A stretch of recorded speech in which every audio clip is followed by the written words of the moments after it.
In this video, I'll show you how to build a CRM system using Notion so you can track leads, clients, and deals all in one place.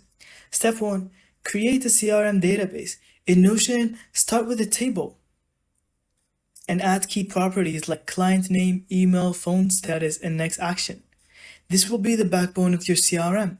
Step 2. Add pipeline stages. Create status property with stages like lead, discovery, call, proposal sent, and closed. This lets you manage deals visually. Step 3. Set reminders and tasks. Add a date property for follow-ups and connect it with Notion reminders, so you can never miss a meeting or deadline. Step 4. Create multiple views. Use Kanban boards to track clients by stage, calendar views for follow-ups, and table views for detailed client data. Step 5. Automate with integration.